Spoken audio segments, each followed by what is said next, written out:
आज हम कक्षा 11 के विमीय विश्लेषण अध्याय की शुरुआत करेंगे। Dimensional analysis. विमीय विश्लेषण में हम जानेंगे कि विमा अर्थात डायमेंशन क्या है। सबसे पहले हम ये जानें कि किसी भी भौतिक राशि की विमा का क्या अर्थ है।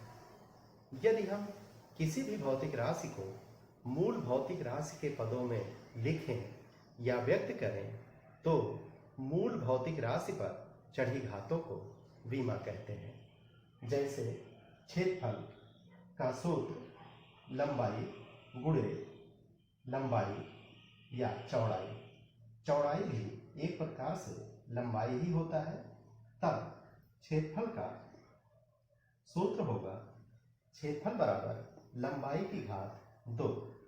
तो यहाँ पर लंबाई मूल भौतिक राशि है और इस पर चढ़ा घात 2 है।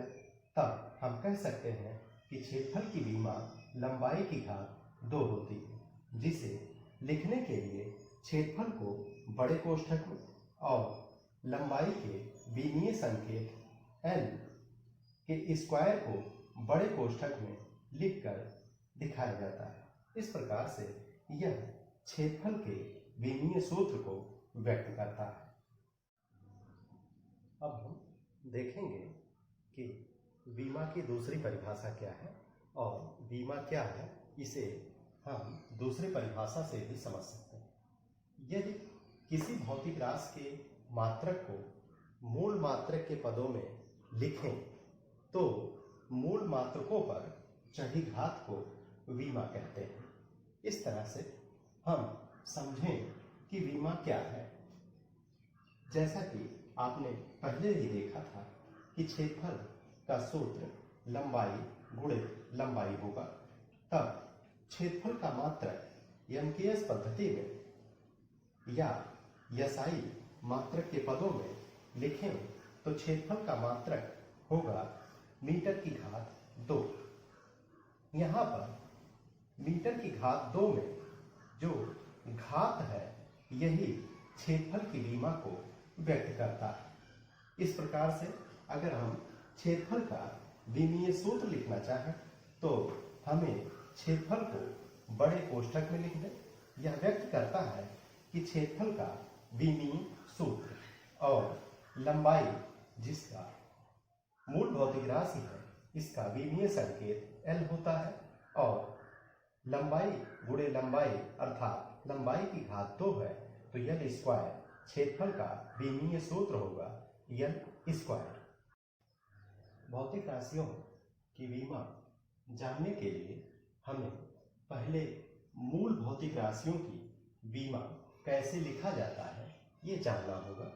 इसके लिए हम जानते हैं कि एसआई पद्धति में कुल मूल भौतिक राशियों की संख्या 7 है, जिनके नाम द्रव्यमान, लंबाई, समय, ताप, वैद्युत धारा, ज्योति तीव्रता और पदार्थ की मात्रा है। यह 7 मूल भौतिक राशियां होती हैं। इन मूल भौतिक राशियों के मात्रक मूल मात्रक कहलाते हैं। द्रव्यमान का मात्रक किलोग्राम, लंबाई का मात्रक मीटर, समय का मात्रक सेकेंड, ताप का मात्रक केल्विन, वैद्युत धारा का मात्रक एम्पियर, ज्योति तीव्रता का मात्रक कैंडिला और पदार्थ की मात्रा का मात्रक मोल होता है। अब ये जानें कि मूल भौतिक राशियों का विमीय सूत्र कैसे लिखा जाता है। द्रव्यमान जिसको हम मास कहते हैं, तो द्रव्यमान का प्रथम अक्षर मास का m यहाँ पर लिया गया है, जिसे हम बड़े कोष्ठक में लिख देते हैं और हमें द्रव्यमान का विमीय संकेत या विमीय सूत्र प्राप्त होता है। इसी प्रकार लंबाई या लेंथ के प्रथम अक्षर L को बड़े कोष्ठक में लिखने से हम लंबाई के विमीय सूत्र या लंबाई का विमीय संकेत प्राप्त करते हैं। इसी प्रकार समय टाइम में T कैपिटल T को बड़े कोष्ठक में लिखने से हमें समय की विमा या समय का विमीय संकेत प्राप्त होता है। ताप, टेम्परेचर, तो यहाँ पर टी पहले ही प्रयोग हो चुका है, अतः यहाँ टेम्परेचर के लिए हम ग्रीक अक्षर कैपिटल थीटा का प्रयोग करते हैं और कैपिटल थीटा को बड़े कोष्ठक या स्क्वायर ब्रैकेट में लिखने से हमें ताप का विमीय सूत्र प्राप्त होता है। इसी प्रकार वैद्युत धारा, इलेक्ट्रिक करंट के मात्रक एम्पियर के संकेत ए को बड़े कोष्ठक में लिखने से हमें वैद्युत धारा का विमीय संकेत प्राप्त होता है। ज्योति तीव्रता, जिसका मात्रक कैंडिला है, हम स्मॉल सी स्मॉल डी को यदि स्क्वायर ब्रैकेट या बड़े कोष्ठक में लिख दें तो हमें ज्योति तीव्रता का विमीय सूत्र या विमीय संकेत प्राप्त होगा। इसी प्रकार पदार्थ की मात्रा का मात्रक मोल है और यदि हम MOL मोल को बड़े कोष्ठक में लिखें तो हमें पदार्थ की मात्रा का विमीय संकेत प्राप्त होगा। अब हम देखेंगे कि व्युत्पन्न भौतिक राशियों का विमीय सूत्र कैसे लिखा जाता है। व्युत्पन्न भौतिक राशि अर्थात derivative physical quantity. Derivative physical quantity व्युत्पन्न भौतिक राशि वे भौतिक राशियां होती हैं जो भौतिक राशि के पदों में व्यक्त की जाती हैं, उन्हें हम व्युत्पन्न भौतिक राशि कहते हैं। अब व्युत्पन्न भौतिक राशियों का विमीय सूत्र लिखने के लिए हमें 3 स्टेप फॉलो करने हैं। पहला स्टेप कि जिस व्युत्पन्न भौतिक राशि का हमें विमीय संकेत या सूत्र लिखना है, सबसे पहले उसके सरलतम सूत्र को मूल भौतिक राशि के पदों में लिखना चाहिए। फिर दूसरा स्टेप कि मूल भौतिक राशि का विमीय संकेत बड़े कोष्ठक में लिखा जाए और तीसरा स्टेप कि जिस व्युत्पन्न भौतिक राशि का विमीय सूत्र या विमीय संकेत हम लिख रहे हैं उसे हम सरलतम रूप में लिख दें। जैसे कि यह एग्जाम्पल देखें, क्षेत्रफल। तो पहले स्टेप से क्षेत्रफल को मूल भौतिक राशि लंबाई गुणे चौड़ाई में लिखा गया। यह स्टेप 1 है जिसमें हम व्युत्पन्न भौतिक राशि का सरलतम सूत्र मूल भौतिक राशि के पदों में लिखते हैं। यहाँ पर क्षेत्रफल एक व्युत्पन्न भौतिक राशि है और इसे मूल भौतिक राशि लंबाई गुणे चौड़ाई, चौड़ाई भी एक प्रकार से लंबाई ही है, इस प्रकार क्षेत्रफल मूल भौतिक राशि लंबाई गुणे लंबाई के पदों में लिखा गया। अब दूसरा स्टेप कि हम मूल भौतिक राशियों को विमा के रूप में लिख दें। तो क्षेत्रफल का विमीय संकेत लंबाई का विमीय संकेत L, जिसे बड़े कोष्ठक में लिखा गया। इसी प्रकार चौड़ाई का विमीय संकेत L, जिसे बड़े कोष्ठक में लिखा गया। यह स्टेप 2 हो गया। अब तीसरे स्टेप को देखें, विमीय संकेत का सरलतम रूप लिखना। क्षेत्रफल का विमीय संकेत लिखने के लिए क्षेत्रफल को बड़े कोष्ठक में लिख दिया गया और L गुणे L का सरलतम रूप लिखने के लिए L स्क्वायर लिखकर इसे बड़े कोष्ठक में लिख दिया गया। इस प्रकार हमें क्षेत्रफल का विमीय सूत्र या विमीय संकेत L स्क्वायर प्राप्त होता है। अब हम दूसरा एग्जाम्पल लेंगे कि आयतन या वॉल्यूम का विमीय सूत्र कैसे लिखा जाता है। तो किसी भी भौतिक राशि का विमीय सूत्र या विमीय संकेत लिखने के लिए हमें 3 स्टेप फॉलो करने हैं। सबसे पहले जिस भौतिक राशि का विमीय संकेत हमें लिखना है उस भौतिक राशि को हम मूल भौतिक राशि के पदों में लिखेंगे। यह हमारा पहला स्टेप है। तब आयतन का सूत्र मूल भौतिक राशि के पदों में लंबाई गुणे चौड़ाई गुणे ऊंचाई, जिसमें चौड़ाई और ऊंचाई भी लंबाई ही है। तब दूसरे स्टेप से हम आयतन का विमीय सूत्र लिखने के लिए आयतन को बड़े कोष्ठक में लिखेंगे और यह तीन मूल भौतिक राशियां यहाँ पर हैं, लंबाई लंबाई लंबाई। तो लंबाई लंबाई लंबाई इन तीनों का गुणा कर देने पर हमें आयतन का विमीय सूत्र प्राप्त होगा। अब आयतन का विमीय सूत्र, जिसे हम आयतन लिखकर बड़े कोष्ठक में कर दें और इसको सरलतम रूप में कर दें, तो यन गुणे यल हमें प्राप्त होगा L की घात 3। इस प्रकार आयतन का विमीय सूत्र होगा L की घात 3। अब हम तीसरा एग्जाम्पल लेंगे कि चाल का विमीय सूत्र कैसे लिखा जाए। चाल अर्थात स्पीड इज इक्वल टू दूरी बटा समय। Speed is equal to distance upon time. यह स्टेप फर्स्ट हो गया, जिसमें हम भौतिक राशि जिसकी विमा लिखनी है उसे हमने मूल भौतिक राशि के पदों में लिख दिया है।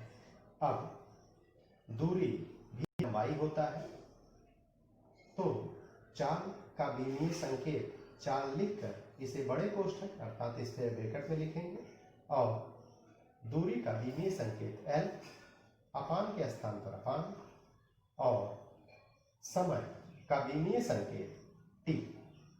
इस प्रकार चाल का विमीय संकेत होगा L अपान T। अब स्टेप थर्ड के अनुसार जिस भौतिक राशि का हमें विमीय संकेत लिखना है उसे हम सरलतम रूप में व्यक्त करते हैं। तो चाल का विमीय सूत्र बराबर होगा LT इनवर्स।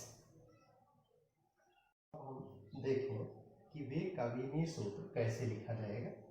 तो पहला स्टेप कि हम व्युत्पन्न भौतिक राशि का सरलतम सूत्र मूल भौतिक राशि के पदों में लिखेंगे। तब हम वेग को मूल भौतिक राशि के पदों में लिखेंगे तो हमें मिलेगा वेग बराबर विस्थापन बटा समय, velocity is equal to displacement upon time. विस्थापन भी लंबाई होता है, तो दूसरे स्टेप से मूल भौतिक राशि का हम विमीय संकेत बड़े कोष्ठक में लिखते हैं। तो वेग का विमीय संकेत हमें लिखना है, तो वेग को बड़े कोष्ठक में हमने लिखा और विस्थापन यह लंबाई ही है, तो इसका विमीय संकेत L और समय का विमीय संकेत T। इस प्रकार हमें वेग का विमीय सूत्र प्राप्त होगा L अपान T। अब तीसरे स्टेप से हम भौतिक राशि का विमीय संकेत लिखते समय उसे सरलतम रूप में व्यक्त कर देते हैं।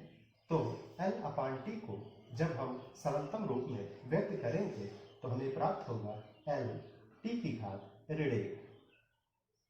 अब हम देखें कि त्वरण का विमीय सूत्र कैसे लिखा जाएगा। त्वरण भी एक व्युत्पन्न भौतिक राशि है और त्वरण का सूत्र है त्वरण बराबर वेग परिवर्तन बटा समयांतराल, या इसे हम लिख सकते हैं small a is equal to delta v upon delta t। यह त्वरण का सूत्र है। अब त्वरण की विमा लिखने के लिए हमें वेग की विमा हमने लिखना सीख लिया है और समयांतराल या समय की विमा यहाँ लिखा जाएगा। तो त्वरण का विमीय सूत्र होगा वेग का विमीय सूत्र बटा समय का विमीय सूत्र। अब त्वरण का विमीय सूत्र का अर्थ है कि त्वरण को बड़े कोष्ठक में हम लिखते हैं, यह व्यक्त करता है कि त्वरण का विमीय सूत्र। अब वेग का विमीय सूत्र एग्जाम्पल 4 में देखा गया कि वेग का विमीय सूत्र होता है L T की घात ऋण 1 और समय का विमीय सूत्र होगा T। अब इसे हम सरलतम रूप में लिखेंगे तो हमें त्वरण का विमीय सूत्र प्राप्त होगा L T की घात ऋण 2। यहाँ पर T की घात ऋण 1 है। यह T जब इसे हम ऊपर गुणा करेंगे तो T की घात ऋण 1 होगा और आधार समान होने पर घातें जुड़ जाती हैं, तब हमें प्राप्त होगा L T की घात ऋण 2। यही त्वरण का विमीय सूत्र या संकेत है। अब हम बल का विमीय सूत्र क्या है इसे देखेंगे। तो बल का विमीय सूत्र लिखने के लिए सबसे पहले बल का हम सूत्र लिखते हैं। बल बराबर द्रव्यमान गुणे त्वरण। यह न्यूटन के द्वितीय नियम के अनुसार है, जिसे हम फोर्स F = ma भी कहते हैं। अब हम बल का बीमीय सूत्र लिखने के लिए बल को बड़े कोष्ठक में लिखेंगे। इसका अर्थ है बल का बीमीय सूत्र बराबर होगा द्रव्यमान का बीमीय सूत्र और त्वरण का बीमीय सूत्र। द्रव्यमान का बीमीय सूत्र m होता है और त्वरण का बीमीय सूत्र एग्जाम्पल 5 में देखा हमने कि यह Lt⁻2 होता है। तब हमें बल का बीमीय सूत्र मिलेगा m गुणे Lt⁻2 और इसे जब हम सरलतम रूप में लिखेंगे तो हमें प्राप्त होगा mLt⁻2। इस प्रकार बल का बीमीय सूत्र होता है mLt⁻2।